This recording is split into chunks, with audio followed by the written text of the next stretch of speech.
बिस्मिल्लाहिर्रहमानिर्रहीम। पाकिस्तान कस्टम्स की जो सब इंस्पेक्टर की सीट्स आई थी, उनका सिलेबस क्या होगा, पेपर पैटर्न क्या होगा, इसको आज हम डिस्कस करते हैं। असल में ये एफबीआर के अंडर आती हैं, इनको जूनियर कमीशन ऑफिसर्स भी कहा जाता है। तो यहाँ पे देखिएगा कि ये एक ऑब्जेक्टिव टाइप पेपर होगा जो कि 100 मार्क्स का होगा और उसका ड्यूरेशन जो है वो 90 से 100 मिनट्स का होगा। और ये जो पेपर होगा इंग्लिश और उर्दू दोनों पर मुश्तमिल होगा। और इसमें अगर बात करें नेगेटिव मार्किंग की तो नेगेटिव मार्किंग नहीं होगी। और इसमें अब बात करते हैं कि इंग्लिश जो है वो 20% होगा। अब इंग्लिश में कौन कौन से क्वेश्चंस आएंगे? तो इंग्लिश में ग्रामर रिलेटेड क्वेश्चंस आएंगे, वोकैबुलरी रिलेटेड क्वेश्चंस आएंगे, सेंटेंस स्ट्रक्चर रिलेटेड क्वेश्चंस आएंगे और कंप्रीहेंशन आएगी। तो इन 4 पोर्शन से इंग्लिश का सिलेबस कवर होगा। और फिर बात करें बेसिक मैथमेटिक्स की, ये भी 20% होगा। इसमें अरिथमेटिक का पोर्शन होगा, अलजेब्रा का होगा, ज्योमेट्री का होगा और डेटा इंटरप्रिटेशन का होगा। अब ये क्या है? आज इसी वीडियो में इससे रिलेटेड क्वेश्चंस को डिस्कस करते हैं और साथ में प्रॉब्लम सॉल्विंग क्वेश्चंस होंगे, जैसे ट्रेन के हैं, जैसे एजेस के हैं। प्रॉब्लम सॉल्विंग की अगर बात करें ना, train related questions, ages related questions या स्टेटमेंट, जो स्टेटमेंट एक दी गई होगी उससे क्या होगा, उससे रिलेटेड क्वेश्चंस होंगे। और अगर हम बात करें तो इसमें 20% जो है वो कंप्यूटर से होगा। अब कंप्यूटर में क्या होगा? कंप्यूटर में बेसिक कंप्यूटर हार्डवेयर और सॉफ्टवेयर होगा। हार्डवेयर डिवाइसेस की बात कर सकते हैं कि हार्डवेयर डिवाइसेस कौन कौन सी हैं और उनकी टाइप्स क्या क्या हैं। फिर इसी तरीके से इसी हार्डवेयर की जब बात करते हैं तो सीपीयू के बारे में क्वेश्चंस आ सकते हैं। और सॉफ्टवेयर की बात करें तो सॉफ्टवेयर रिलेटेड क्वेश्चंस आ सकते हैं कि सॉफ्टवेयर की टाइप्स क्या है, एप्लीकेशन सॉफ्टवेयर क्या है या यूटिलिटी सॉफ्टवेयर क्या है। इस तरीके के क्वेश्चंस इसमें से पूछ सकता है। फिर आगे जो कह रहा है कि वो एमएस ऑफिस कह रहे हैं, एमएस ऑफिस, इसमें शॉर्टकट कीज के बारे में पूछ सकता है, शॉर्टकट कीज। इसमें कमांड्स के बारे में पूछ सकता है कि कौन सी कमांड्स है और उनकी जो बेसिक टैब्स वगैरह होते हैं उनके बारे में पूछ सकते हैं। फिर इसी तरीके से internet and email basics, internet के बारे में पूछ सकते हैं कि इंटरनेट किसने इजाद किया। या फिर इसी तरीके से ईमेल के बारे में पूछ सकता है कि ईमेल जो है, ईमेल के बारे में ये क्वेश्चन पूछा जा सकता है कि इनबॉक्स में कौन सी ईमेल स्टोर होती है या जो सेंट एटम्स में ईमेल्स होती है वो कौन सी होती हैं, जंक ईमेल्स क्या है, या ईमेल जो एक एड्रेस होता है उसके बारे में पूछ सकता है। फिर इसी से आगे हम बात करते हैं, आगे जब बात करते हैं तो इसमें general knowledge and current affairs के क्वेश्चंस होंगे जो कि 20% होंगे। अब इन जनरल नॉलेज या करंट अफेयर्स की बात करें तो पाकिस्तान अफेयर्स है, इस्लामिक स्टडीज है, वर्ल्ड अफेयर्स हैं और एवरीडे साइंस है। तो ये आपका जनरल नॉलेज भी और करंट अफेयर्स पर मुश्तमिल होगा। अब जरा बात करते हैं एफबीआर के मुतालिक। FBR customs taxation related questions होंगे, ये भी 20% होंगे, ये भी 20% होंगे और वो इन डोमेन से होंगे जिसमें बेसिक कंसेप्ट्स ऑफ टैक्सेशन है जो कि इसी वीडियो के अंदर उसके क्वेश्चंस किस नौइयत के आ सकते हैं वो डिस्कस करेंगे। फिर फेडरल बोर्ड ऑफ रेवेन्यू, ये डिपार्टमेंट क्या काम करता है, इसकी ड्यूटीज क्या है, इसके रोल्स क्या है, इसके रिस्पॉन्सिबिलिटीज क्या है। फिर इसी तरीके से पाकिस्तान कस्टम्स की बात करेंगे। फिर sales tax, stamp, federal excise duty की बात होगी, की इकोनॉमिक टर्म्स की बात होगी। फिर इसी तरीके से फिस्कल पॉलिसी ऑफ पाकिस्तान क्या है, कब इंप्लीमेंट होती है। और फिर इसी तरीके से टैक्स एडमिनिस्ट्रेशन एंड रिफॉर्म्स की बात होगी। सेल्स टैक्स एक्ट 1990 वाला ये पेपर में इंक्लूड होगा।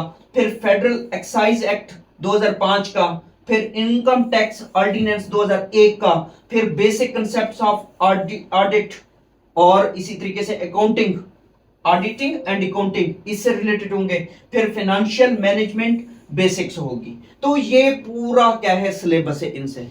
और नेक्स्ट हम अब थोड़ा सा बात करते हैं क्वेश्चंस की कि हमारे पास जो इस वीडियो में हम क्वेश्चन सॉल्व करेंगे वो क्या करेंगे, वो डेटा इंटरप्रिटेशन के क्वेश्चंस को सॉल्व करेंगे। ये किस तरीके के आ सकते हैं। तो सबसे पहला क्वेश्चन ये है, the following table contains the data on train arrival and train departure from a station study the table and answer the questions that follow. तो आपने इस टेबल को मद्देनजर रखना है और उसके बाद क्या करना है, इन क्वेश्चंस के आंसर देने हैं। ये है डेटा इंटरप्रिटेशन के क्वेश्चंस, ये मोस्ट इंपॉर्टेंट होते हैं जो कि यहां पे भी इंक्लूड है। अब यहां पे अगर बात करें तो देखें सबसे पहला क्वेश्चन क्या कह रहा है, या इसको देख लें। इसमें कॉलम एक डिले का है, दूसरा नंबर ऑफ अराइवल्स का है और नंबर ऑफ डिपार्चर का है। अब डिले 0 यानी कि कोई ट्रेन डिले नहीं हुई, 0 से 30, 0 से 30, फिर 30 से 60 ट्रेन, फिर इसी तरीके से ग्रेटर देन 60 है, तो उनका फिर सम है कि डिले जो है वो यहाँ पे नंबर ऑफ अराइवल्स ट्रेन की ये है, नंबर ऑफ डिपार्चर जो है वो ये है। ये टाइम कह सकते हैं कि 0 मिनट डिले है, ये 0 से 30 मिनट्स डिले है, तो ये सारे टाइम है। डिले जो है वो टाइम को रिप्रेजेंट कर रहा है। ये number of arrivals of train है, ये number of departures of train है। फिर इसी तरीके से अब जरा बात करते हैं क्वेश्चंस की। Find the number of trains that arrived late. अब जो लेट अराइव्ड हुई हैं तो वो हमने फाइंड करनी है। ये पहला इसका पार्ट है, ये इसका पार्ट पहला है। अब अगर देखो ये 0 किसको डिले का, 0 डिले किसको जाहिर कर रहा है, तो कोई भी ट्रेन डिले नहीं हुई, 0 मिनट की बात कर रहा है, यानी कि सारी टाइम पे पहुंची है। तो डिले कौन सी हुई, ये वाली डिले हुई है, ये वाली डिले हुई है, ये वाली भी डिले हुई है। तो हम क्या करेंगे, ए पार्ट को जब सॉल्व करेंगे तो 114 जमा 31 जमा 5। अब हमें कैसे पता कि ये हमने कैलकुलेट करने, उसने क्या कहा है, अब क्वेश्चन को देखें। Find the number of trains that arrived late, जो अराइव्ड लेट हुई हैं। तो हमने क्या करना है, इस कॉलम की बात करनी है, उधर नहीं जाना, वो डिपार्चर का है। डिपार्चर की हमने बात अभी नहीं करनी, हमने इनकी बात करनी है। तो इनमें 114 ट्रेन लेट हुई हैं, फिर 31 ट्रेन लेट हुई हैं और 5 ट्रेन लेट अराइव हुई हैं। तो इनको आप सम अप कर लो, इनको क्या कर लो, इनको आप जमा कर लो। जब जमा करोगे तो इसका आंसर क्या आएगा आपके पास, 5 1 6 6 4 10, 1 3 1 4 और 1 5, यानी कि 150 ट्रेन क्या हुई है, 150 ट्रेन जो है वो लेट आई है। 150 ट्रेन क्या हुई है, 150 ट्रेन लेट आई हैं। अब आगे क्या कह रहा है, find the number of train that departed late. अब डिपार्टेड लेट है, जब डिपार्टेड लेट है तो आपने इस कॉलम को देखना है, इस कॉलम को, क्योंकि ये डिपार्चर का है। अब 0 के सामने वाले 1400, ये 1400 जो है ये ऑन टाइम है, टाइम पे पहुंची है। तो बच्ची का क्या, कौन सी, ये वाली बच्ची। तो आपने क्या करना है, इनको ऐड अप कर लेना है, 82 जमा 5 जमा 3, तो कितना आ जाएगा, 82 और 5 87, 87 और 3 90। तो 90 जो ट्रेन है वो डिपार्टेड लेट हुई है। अब आगे क्या कह रहा है, find the percentage of late arriving trains. अब आपने क्या करनी है, find the percentage of late arriving trains. अब आपको पता है कि कितनी ट्रेन जो है वो लेट अराइव हुई हैं, 150 क्या हुई है, लेट अराइव हुई हैं। तो अब आपने परसेंटेज में जब निकालनी है, जब परसेंटेज में निकालनी है तो जितनी ट्रेन लेट अराइव हुई हैं और divided by total number of train. अब टोटल नंबर ऑफ ट्रेन कौन सी, डिपार्चर वाली या अराइवल्स वाली, अराइवल्स वाली। टोटल कितनी है, 1400 है। तो 1400 पे आपने इसको डिवाइड करना है, मल्टीप्लाई कर देना है 100 से, क्योंकि परसेंटेज में आपने निकालना है। किस में निकालना है, परसेंटेज में। जब आप इन दो जीरो को इसके साथ कैंसिल करेंगे तो 150/14 आ जाएगा। अब आप इसको सॉल्व करें, जब आप इसको सॉल्व करेंगे तो ये कम से कम क्या बनेगा, कम से कम अगर इसके राउंड अबाउट आपको बताऊं तो ये तकरीबन बनेगा 10.71%। तो इतने परसेंट जो ट्रेन्स है वो क्या हुई है, वो लेट अराइव हुई है। नेक्स्ट क्वेश्चन की बात करते हैं। रेगुलर क्लासेस ज्वाइन करने के लिए नीचे दिए गए व्हाट्सएप नंबर पर राब्ता कर सकते हैं। अब नेक्स्ट क्वेश्चन है, study the following bar graph and answer the question that follow. Total monthly income कितनी है, वो 50,000 है। टोटल मंथली इनकम क्या है, 50,000 है। अब इसको थोड़ा सा देखिए, ये जो एफ है, एफ किसको ज़ाहिर कर रहा है, एफ फूड को ज़ाहिर कर रहा है। और एस किसको ज़ाहिर कर रहा है, सेवन को ज़ाहिर कर रहा है। सी किसको ज़ाहिर कर रहा है, सी क्लॉथिंग को ज़ाहिर कर रहा है। और एच किसको ज़ाहिर कर रहा है, एच हाउसिंग को ज़ाहिर कर रहा है। और ई किसको ज़ाहिर कर रहा है, एजुकेशन को। टी ट्रांसपोर्टेशन को या ट्रांसपोर्ट को। और ओ जो है वो अदर एक्सपेंसेस है। एक बंदा है, उसकी 50,000 मंथली सैलरी है और वो इन चीजों पे खर्च करता है। इन चीजों पे क्या करता है, खर्च करता है। तो वो आपको यहां पे गिवन है। अब जब गिवन है तो इस क्वेश्चन को सॉल्व करते हैं। सबसे पहले क्या कहता है, what amount is spent on food, food पे वो कितना खर्च करता है, फूड पे वो कितना खर्च करता है, ये परसेंटेज में गिवन है, ये किसमें परसेंटेज में गिवन है। अब फूड को देखते हैं, फूड को जब देखते हैं तो एफ किसको रिप्रेजेंट कर रहा है, फूड को। इस फूड को देखो तो फूड कितने परसेंट कर रहा है, 20%। फूड कितने परसेंट कर रहा है, 20%। तो आप क्या करोगे, 20 अपान क्या करोगे, 20 अपान क्या करोगे, 20% की बात हो रही है, 20% की, 20 अपॉन 100 मल्टीप्लाई भी 50,000, मल्टीप्लाई भी 50,000, यानी कि 50,000 का 20% जो है वो किस पे खर्च कर रहा है, वो फूड पे खर्च कर रहा है। जब फूड पे खर्च कर रहा है तो 20 अपॉन 100 मल्टीप्लाई भी 50,000, तो ये 2 जीरो इनके साथ कैंसिल, जब इनके साथ कैंसिल हो जाएंगी तो कितना आ जाएगा, 10,000 रुपए। वो 10,000 रुपए किस पे खर्च कर रहे हैं, वो फूड पे खर्च कर रहे हैं। वो 10,000 किस पे खर्च कर रहे हैं, वो फूड पे खर्च कर रहे हैं। अब आगे क्या कह रहे हैं, आगे ये कह रहा है बी में, how much more money is spent on clothing, clothing पे कितनी मोर मनी स्पेंड कर रहा है, and housing together, housing together, अगर हाउसिंग पे वो क्या करें, इकट्ठे करें, देन ऑन ट्रांसपोर्टेशन, ट्रांसपोर्टेशन के हवाले से। देखो अब इसको जब हम सॉल्व करते हैं, इसको जब हम सॉल्व करेंगे तो सबसे पहले हम ये देखेंगे कि वो क्लॉथिंग पे कितनी मनी जो है वो खर्च कर रहा है, क्लॉथिंग पे वो कितनी मनी जो है वो खर्च कर रहा है। तो वो कितनी कर रहा है, यहां पे देखिए सी से मुराद कितना है, 15, सी से कितना मुराद है, 15, तो क्लॉथिंग पे 15% है। और आगे हाउसिंग पे देखें, हाउसिंग पे कितना है, 10 है, हाउसिंग पे कितना है, 10% है। तो यहां पे टुगेदर है, टुगेदर का क्या मतलब है, इन दोनों पे मिला के वो कितना खर्च कर रहा है। तो आप क्या करेंगे, आप इसको 15% जमा 10% करें तो ये कितना बन जाएगा, 25% बन जाएगा। यानी कि क्लॉथिंग और हाउसिंग पे 25% वो खर्च कर रहा है, किस अमाउंट का, 50,000 का।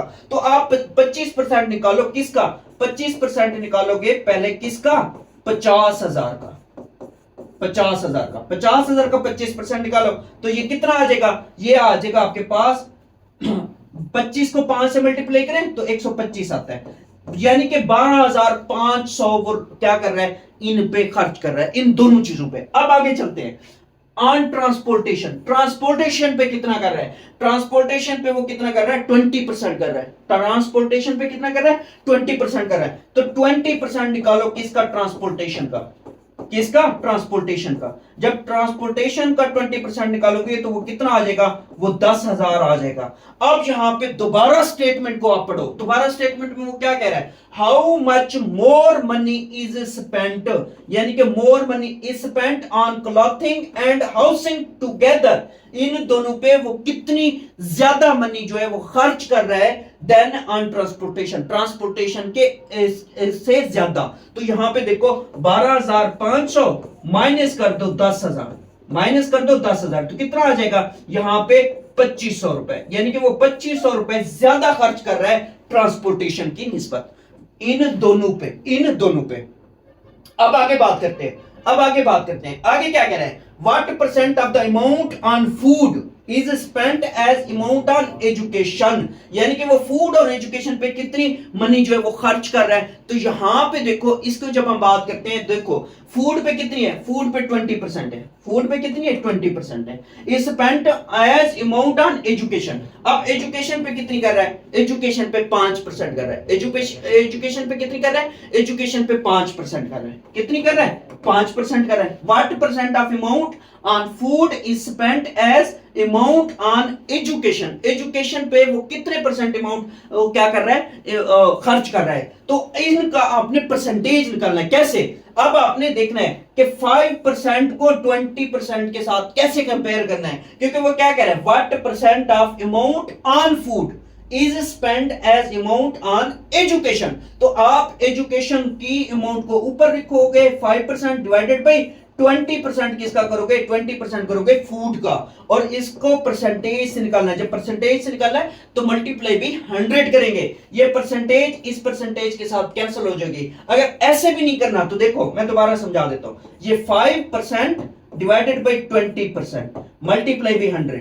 अब इस 5% को क्या करो, क्या लिखेंगे, 5 अपॉन 100 क्यों? क्योंकि ये परसेंटेज नीचे आ जाएगा। फिर इसी तरीके से नीचे क्या है 20 है, ये 20 जो है इसका परसेंटेज जब हम नीचे लिखेंगे तो 100 आ जाएगा। ये 100 क्या है? थर्ड वैल्यू है। थर्ड वैल्यू हमेशा क्या आती है? ऊपर आती है। तो आप अपना टाइम सेव करें, जब टाइम सेव करें तो ये परसेंटेज इस परसेंटेज के साथ कैंसिल हो जाएगी और 21 और 25 और क्या आ जाएगा 100। 5 को 5 से मल्टीप्लाई करेंगे तो 25%। यानी कि इसका क्या मतलब है? इसका मतलब यह है कि फूड का अगर देखें 25% वो किस पे स्पेंड कर रहा है? एजुकेशन पे स्पेंड कर रहा है।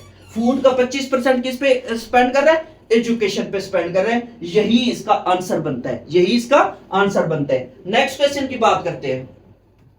नेक्स्ट क्वेश्चन है कि study the pie chart below and answer the question that follow. The above pie chart shows the sales of 4 different types of article in a shop. अब एक बात मेरी याद रखना कि ये जो पाई चार्ट होता है ना, पाई चार्ट, इसके टोटल एंगल कितने होते हैं? इसके टोटल एंगल 360 होते हैं। टोटल एंगल कितने होते हैं? 360 होते हैं। पहली बात आपने याद करनी है। अब आगे चलते हैं। What is the central angle of type A? अब central angle of type A जो है इसका कितना बन रहा है, इसका निकालना है। तो 360 आपको मैंने पहले कह दिया कि जो एक पाई चार्ट होता है, सर्कल आप समझ लो, पाई चार्ट जो होता है वो सर्कल की शेप में होता है। सर्कल की जब शेप में होता है तो उसका क्या मतलब है? उसका मतलब ये है कि 360 डिग्री है, 360 डिग्री। तो इस ए का कितना है? 35% है। तो 35% आप निकालो किसका? 360 का। 35% निकालो 360 का। अब यहां पे इसको क्या करो? इसको सॉल्व करो। 0 से 0 कैंसिल। 5 7 35, 5 दूने 10, 2 1 2, 2 18 36। अब 18 36 हो गया। अब क्या होगा? अब 18 को आप 7 से मल्टीप्लाई करो। 7 8 56, 5 7 1 7, 7 और 5 12, यानी कि 126 डिग्री का ये एंगल बनता है। ये एंगल कितने का बनता है? 126 डिग्री का बनता है, जो कि 35% है। वो क्या कह रहा है? What is the central angle of type ए? तो ये आपका पहला पार्ट सॉल्व हो गया। अब जरा बात करते हैं अगले एंगल की। अब क्या करते हैं? अगले पार्ट की। If the total sale is 1200, अगर टोटल सेल कितनी है? वो 1200 है। तो what is the sale of B? B की सेल बताओ। अगर 1200 टोटल है, इसमें बी का कितना है? बी का 20% है। बी का कितना है? 20%। तो 20/100 कर दो। 20/100, ये 2 0 से कैंसिल। 12 को 20 से मल्टीप्लाई करो। 12 0 0, 12 दूने 24, 240 रुपए। 240 रुपए किसके? वो बी की सेल बनेगी। किसकी बनेगी?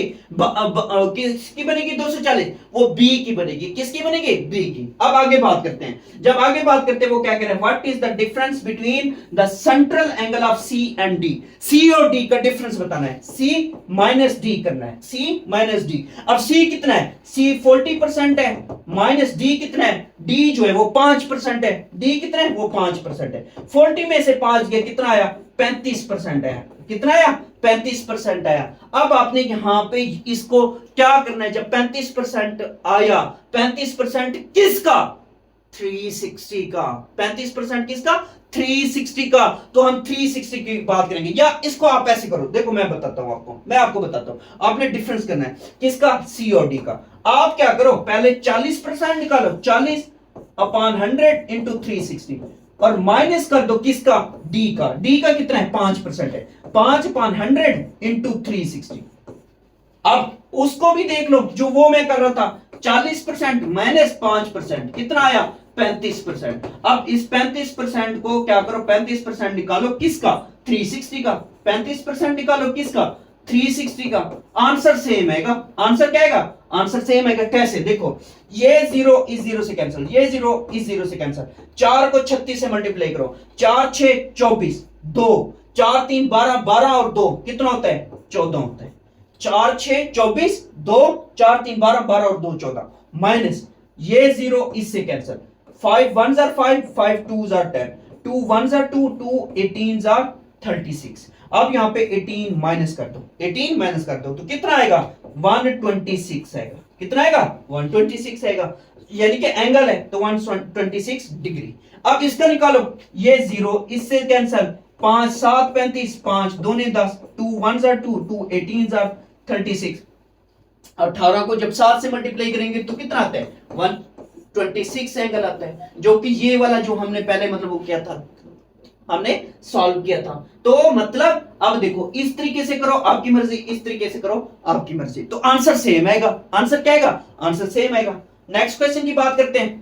अब जो हमारे पास क्वेश्चन है वो टैक्सेशन से रिलेटेड है। Basic concept of taxation, taxation से रिलेटेड कौन कौन से क्वेश्चंस आ सकते हैं? तो देखो, सबसे पहला क्वेश्चन है, which type of tax is generally levied on goods purchased. Levied मतलब लागू करना, टैक्स लागू करना। तो ये कौन सा होता है? ये सेल्स टैक्स होता है। सेल्स टैक्स जो है ना, अगर सेल्स टैक्स की बात करें, आप एक रेस्टोरेंट में जाए, रेस्टोरेंट में जब जाएंगे तो वो आपको सर्विस देते हैं खाने पीने की। जब आपको सर्विस देते हैं उसके बाद आप जब चेक करें तो नीचे लिखा होता है सर्विसेज चार्जेस। ये असल में ये जो सेल्स टैक्स होता है ये सर्विसेज पे भी लगता है। कोई अगर आपको कोई सर्विसेज दे रहा है तो उस जब वो आपको सर्विसेज दे रहा है तो वो उस पे सेल्स टैक्स लगेगा, या आपकी गुड्स पे लगेगा। गुड्स पे, गुड्स सेल परचेज करना, गुड्स को सेल या परचेज करना, तब आपने इसको क्या करना है? इसको देना है।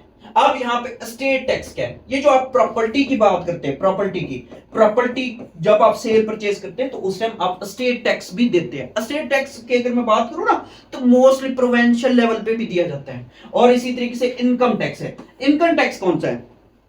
आप जितना कमाते हो, आप जितना कमाते हो, जो आपको सैलरी मिलती है उस पे आपने टैक्स देना है। अगर आप गवर्नमेंट एम्प्लॉय हो, गवर्नमेंट एम्प्लॉय हो तो गवर्नमेंट एम्प्लॉय होने की सूरत में आप जितना टैक्स आपका बनता है, सैलरी लेते हो, सैलरी लेते हो उसके ऊपर जो टैक्स लगता है। फिर इसी तरीके से अगर आप किसी प्राइवेट इदारे में हो तो प्राइवेट इदारे वाले आपको जितनी सैलरी देते हैं वो आपने उस पर टैक्स देना है। अच्छा, इसकी रेशियो कितनी है सेल्स टैक्स की? ये क्वेश्चन बन सकता है। अब इसको चेक कर लो कितनी है। जीएसटी, जो जीएसटी लिखा होता है ना, जीएसटी कितने परसेंट है आजकल पाकिस्तान में, कितने परसेंट चल रहा है, ये क्वेश्चन बन सकता है। फिर इसी तरीके से इनहेरिटेंस टैक्स है। इनहेरिटेंस टैक्स का क्या मतलब है कि जो प्रॉपर्टी पहले दादा की थी, दादा की थी, दादा के बाद उसके क्या हुई, उसके मतलब बेटों के नाम हुई, उसके बेटों के नाम हुई। अब जब ये बेटों के नाम होगी तो वो क्या करेंगे? वो टैक्स देंगे, वो टैक्स देंगे। नेक्स्ट क्वेश्चन इस तरह का है कि which type of tax affects all income levels equally. Equally की जब बात करते हैं तो इक्वली में क्या होता है? प्रोपोर्शनल टैक्स होता है। प्रोपोर्शनल टैक्स, प्रोपोर्शनल टैक्स क्या है? अब प्रोपोर्शनल टैक्स मैंने यानी कि जो जितना कमाएगा उतना टैक्स देगा। प्रोपोर्शन है, ज्यादा कमाओगे ज्यादा टैक्स दोगे, कम कमाओगे तो कम टैक्स दोगे। तो मतलब ये कि जो टैक्स आपने क्या क्या देना है वो आपने जितना कमाया है उसकी निस्बत से देना है, उसकी निस्बत से देना है। फिर इसी तरीके से नेक्स्ट बात करते हैं। नेक्स्ट क्वेश्चन हमारे पास कौन से हैं? नेक्स्ट क्वेश्चन है कि विच of the following taxes is an example of an indirect tax. Indirect tax कौन सा है? वो यही सेल्स टैक्स होता है। डायरेक्ट नहीं है, इनडायरेक्ट टैक्स है। क्यों? क्योंकि आपने चीज परचेज की, आपने देने हैं, और उसने आपसे आपको बेची है तो वो पहले पे कर चुका है, वो आप उससे पहले। देखो ना, आप मैं आपको एक बात बताता हूं।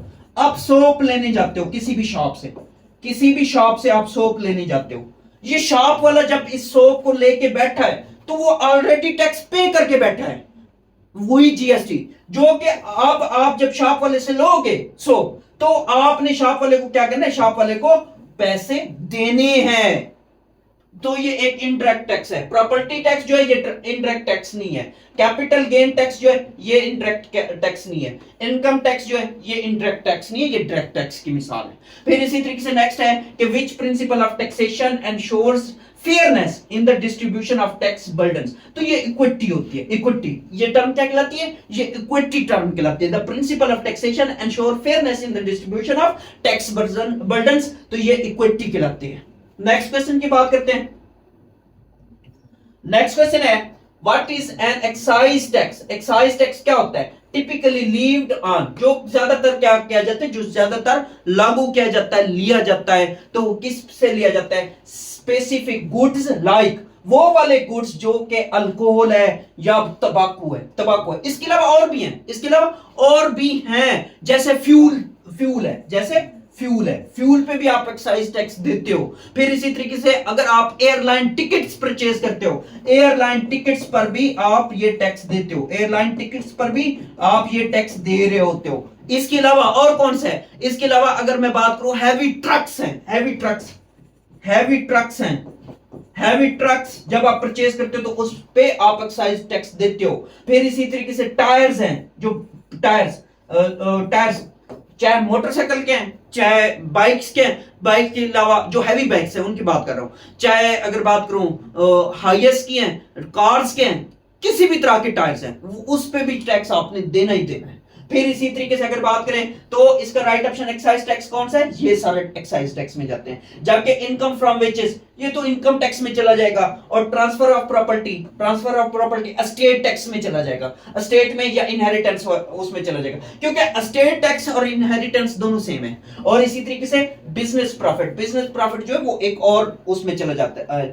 टैक्स में चला जाता है। फिर नेक्स्ट क्वेश्चन है, the principle of tax neutrality means that taxes should not effect economic behaviour. जो न्यूट्रलिटी है ना, टैक्स न्यूट्रलिटी, इसका मतलब क्या होता है, इसका मतलब ये होता है that taxes should not effect economic behaviour पे वो असरअंदाज ना हो, तो वो टैक्स न्यूट्रलिटी कहलाता है। नेक्स्ट क्वेश्चन की बात करते हैं।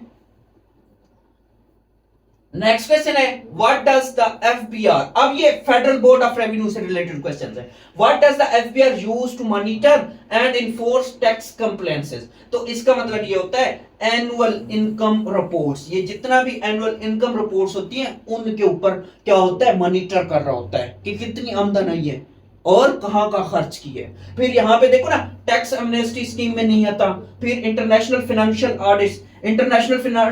ऑडिट्स क्यों करने देंगे, कोई एक और मुल्क क्यों करने देगा एफबीआर को, हमारे एफबीआर को क्यों करने देगा।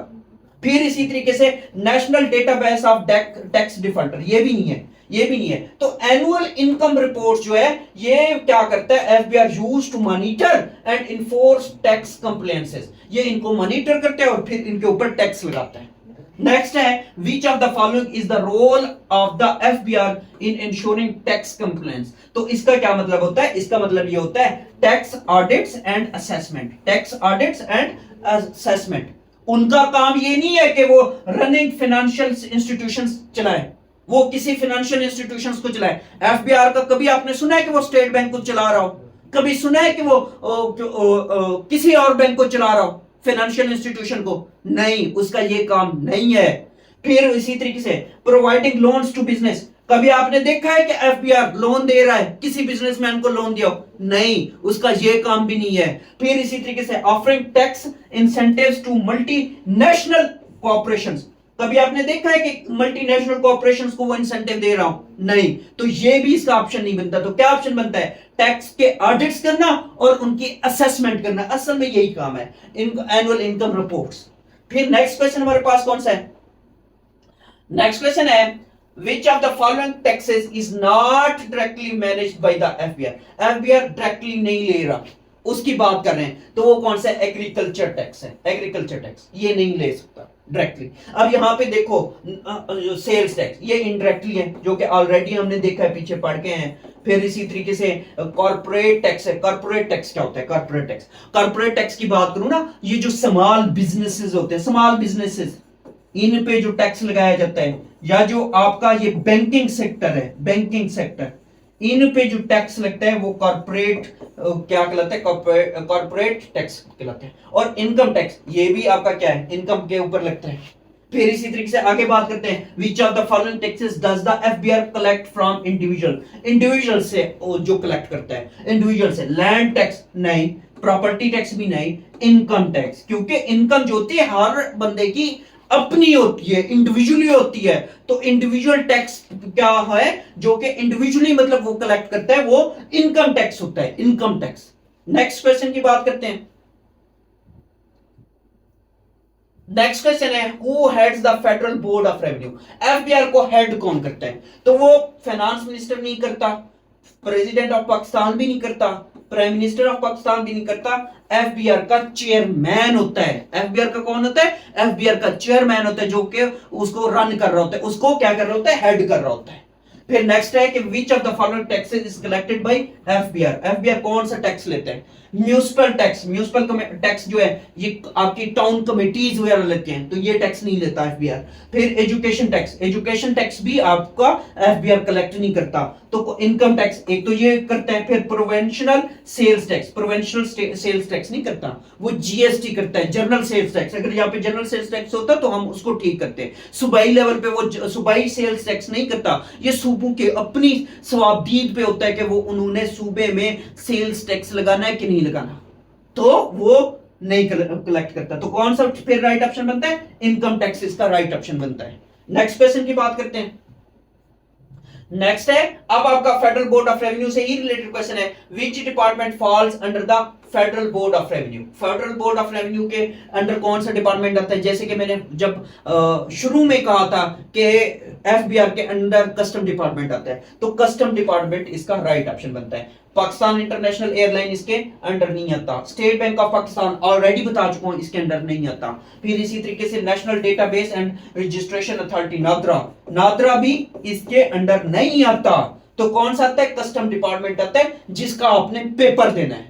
नेक्स्ट है, which of the following is one of the main function of FBR? FBR का मेन फंक्शन क्या है? उसका मेन फंक्शन ये है कि फॉर्मुलेट टैक्स पॉलिसीज, यानी कि टैक्स की पॉलिसीज को बनाना, फॉर्मुलेट करना। अब उसका ये काम नहीं है रेगुलेट बिजनेस ऑपरेशंस, यानी कि बिजनेस चलाना, नहीं, वो ये काम नहीं है। इशू करेंसी नोट्स, ये तो स्टेट बैंक का काम है, ये भी नहीं है। प्रोवाइड सोशल सिक्योरिटी क्यों दें? उनका काम ही जब फॉर्मुलेट टैक्स पॉलिसीज है, तो सोशल सिक्योरिटी वो क्यों दें? उसके लिए और डिपार्टमेंट बहुत सारे हैं सोशल सिक्योरिटीज के लिए। नेक्स्ट क्वेश्चन की बात करते हैं। नेक्स्ट क्वेश्चन जो है वो पाकिस्तान कस्टम्स से रिलेटेड है। अब यहां पे देखिए, what is the primary purpose of custom duties? Custom duties का प्राइमरी पर्पस क्या है? तो इसमें देखिए, टू रेगुलेट स्टॉक मार्केट। क्यों स्टॉक मार्केट को क्यों रेगुलेट करें? To control the circulation of money की सर्कुलेशन क्यों करें? उसके लिए आपके पास स्टेट बैंक है, दूसरी बैंक है। इसी तरीके से टू रेगुलेट इन्फ्लेशन इसके लिए भी स्टेट बैंक है, तो इसके लिए क्यों मतलब काम करें? तो फिर क्या बनता है? To generate revenue for the government के लिए रेवेन्यू जनरेट करना, ये किसका काम है? कस्टम ड्यूटी का। और इसी तरीके से आगे क्या कह रहा है? Which of the following goods is considered a prohibited item under Pakistan custom? तो ये कौन से आइटम्स है? ये आपके नारकोटिक्स, मंशियात, ड्रग्स, नारकोटिक्स एंड ड्रग्स, ये प्रोहिबिटेड आइटम्स हैं पाकिस्तान कस्टम के तहत। और फूड एंड एग्रीकल्चर प्रोडक्ट्स ये नहीं है, क्योंकि फूड अगर नहीं आएगी तो क्या खाएंगे हम लोग? तो फूड एंड एग्रीकल्चर प्रोडक्ट्स इसका प्रोहिबिटेड में नहीं आता। फिर गोल्ड एंड सिल्वर भी प्रोहिबिटेड में नहीं आता। इसी तरीके से इंडस्ट्रियल मशीनरी, अगर इंडस्ट्रियल मशीनरी को भी आप बैन कर दें तो कहां से आपकी इंडस्ट्री चलेगी? फिर कहां से आप टैक्स इकट्ठा करेंगे? तो ये भी इसका राइट ऑप्शन नहीं बनता। राइट ऑप्शन वही बनता है, narcotics and drugs. Next question की बात करते हैं। नेक्स्ट क्वेश्चन है, which of the following is the primary function of Pakistan custom? Pakistan custom का प्राइमरी फंक्शन क्या है? Issuing trade license. क्यों? इसके लिए और मतलब बहुत सारे जो कि ट्रेड लाइसेंसेस जारी करते हैं। फिर इसी तरीके से मैनेजिंग गवर्नमेंट बॉन्ड्स। क्यों? गवर्नमेंट बॉन्ड्स को अगर मैनेज करना है तो स्टेट बैंक क्या कर रही है? स्टेट बैंक के फंक्शन में जाएगा, या और फंक्शन बैंक्स हैं या और मालियाती इदारे हैं वो करेंगे। फिर इसी तरीके से रेगुलेशन फाइनेंशियल इंस्टीट्यूशंस। क्यों फाइनेंशियल इंस्टीट्यूशन को रेगुलेट करें? तो इसका मेन काम क्या है? Collecting tax on imports and export, यानी कि जो सामान आप बाहर भेज रहे हो, मुल्क से बाहर भेज रहे हो, उस पे टैक्स लेना, और जो वहां से आ रहा है उस पे भी टैक्स लेना। ये क्या है? ये प्राइमरी फंक्शन है किसका? पाकिस्तान कस्टम्स का। तो इसका ये राइट ऑप्शन बनता है। नेक्स्ट इसी तरीके से, which of the following duties applies to all goods imported into Pakistan? अब पाकिस्तान के क्या कर रहे हो? गुड्स इंपोर्ट कर रहे हो, तो फिर क्या है? कौन सा टैक्स लगेगा? Regulatory duty? नहीं, ये तो नहीं लगेगा। कस्टम ड्यूटी लगेगा। क्या लगेगा? कस्टम ड्यूटी लगेगा। सेल्स टैक्स नहीं लगेगा। सेल्स टैक्स जो है वो आपने यहां पे देना है ना, जो कि आपने इनडायरेक्टली देना है। फिर इसी तरीके से एंटी डंपिंग ड्यूटी, ये भी नहीं बनता। तो कौन सा बनता है? कस्टम्स ड्यूटी बनता है, क्योंकि आपने सामान को इंपोर्ट किया है तो दो, तो फिर इसी वजह से कस्टम ड्यूटी इसका राइट ऑप्शन बनता है।